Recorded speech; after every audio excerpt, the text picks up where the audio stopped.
Hey, Kelly, Phil Michael at Porsche Cincinnati Kings. You did a great job securing this model. The white with a full beige leather is just an impossibility to get, and we are seeing a lot of sales on the 2024 Cayenne. Lots of new innovations here. I just want to give you kind of a walk around video.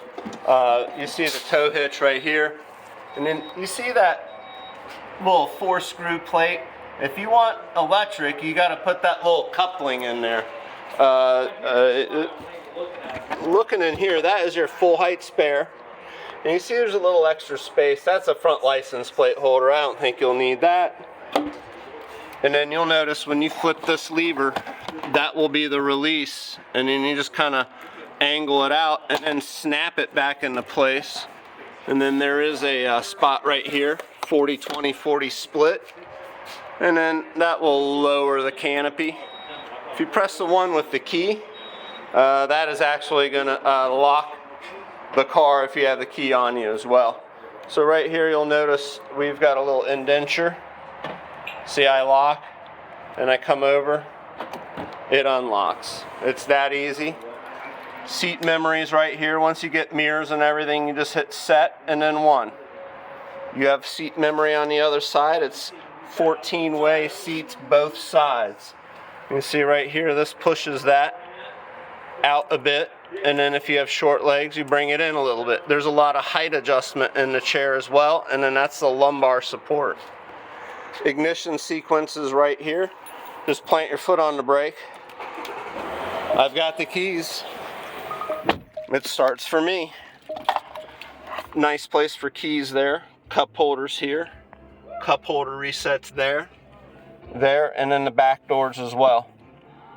If that's lit red right there, or I'm sorry, if it's just illuminated white, that means people cannot get in and out of the back seats or put windows up or down and control the 4-zone climate control.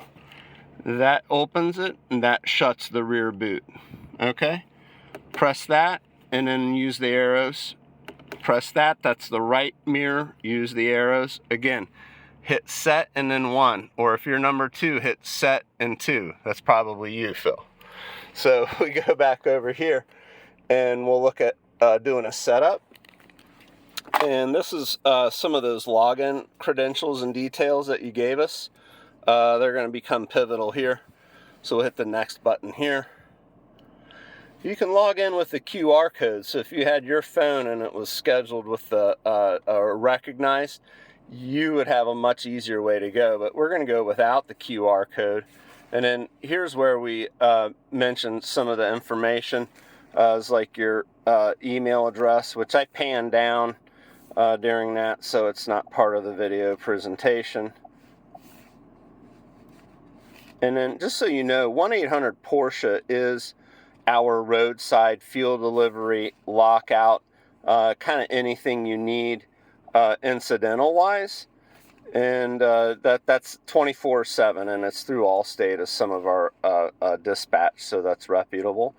And then otherwise, as far as electronics and infotainment features, you know, we'll have this a video will be helpful, right? And then but moving on forward from there, and then look, see the eye, and then I can hit that, and then it will show me what I'm typing. It makes it a little easier if there's a complex password or anything like that.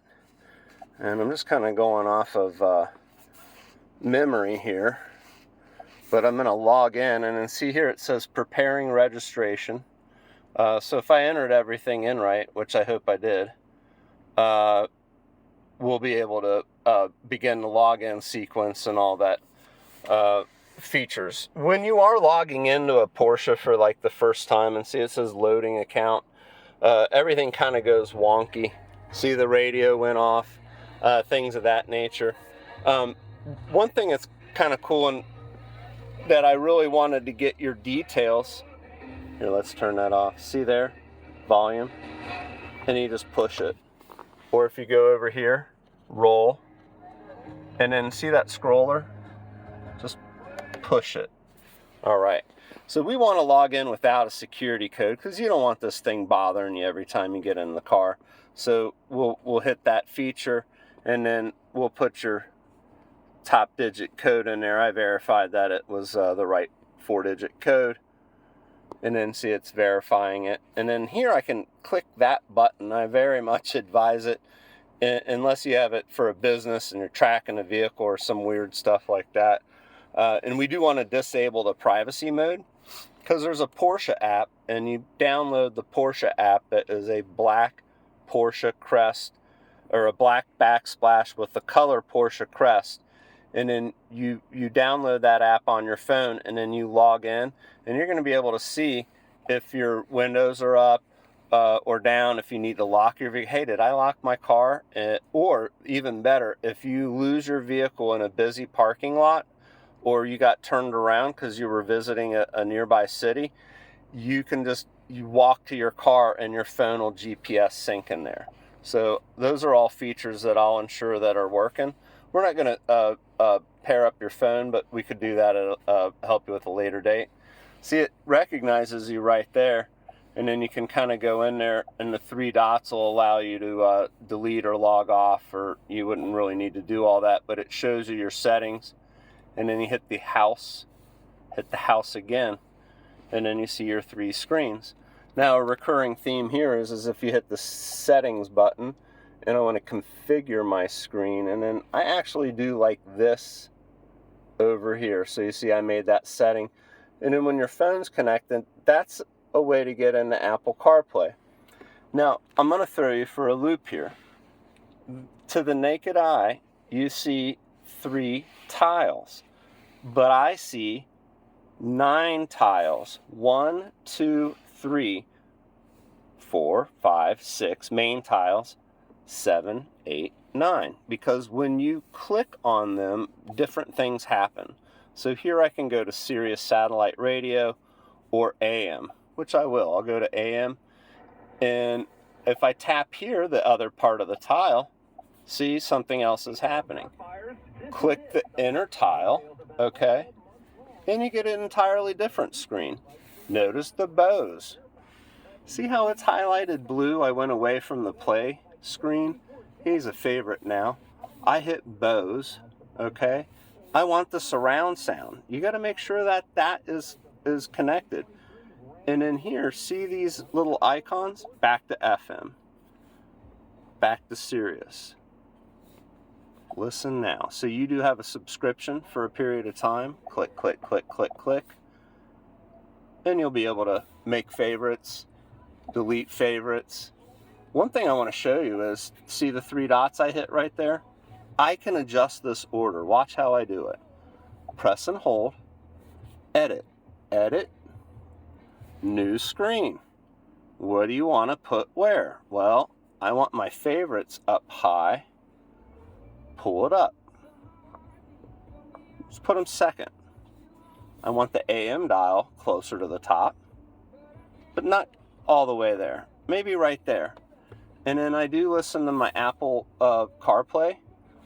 Put him up there close. About right there. Now, when I hit confirm over there,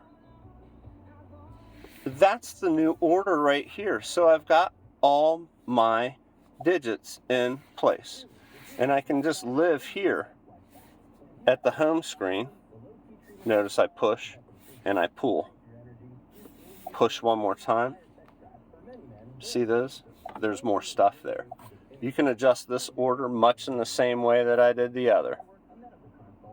And when I go here now, it's that descending order that I wanted. These are just a couple of the ways to get things happening.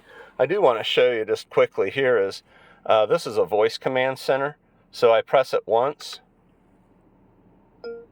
tune to 103.5 FM. And when the microphone's spinning, it's chunking the data. 3.5 megahertz. If I press it accidentally, just press it again. Now the important thing is if you have your Apple Android phone paired up and you press and hold, you'll get a Google command or you'll get the Apple Siri command. That's just something we're going to have to kind of help you out with. And there is a little clue. So when you hit 4G over here, or your settings, your devices, you'll see what phones are connected in the center. See, it says devices, and right now you don't have any, but if you were in there, you would see them. So it'd be pretty easy to get that underway. And with the Apple CarPlay, it will actually put you through a prompt to activate the Wi-Fi on the car, and it's only for connectivity. It's not for data, just so you know. This is where you're going to have to do a little homework. So you come back down with your hand right here, and then I reach down and I roll, and you notice a lot of things are happening right here. That's my reduced display. And again, I'm doing this with my right thumb, and I come up one. That's the big map. Now watch me click, click. I'm clicking the roller scroller right here. And when I do that, I'm able to manipulate the map. And when I back, I can continue my journey upward. I like this. See, I can actually make the brake lights go off. And when you have a car in front of you, this is kind of your active drive screen while you're underway. And you do have adaptive cruise control right here. So when you press the button on the end of the stock, that is what steps you through this.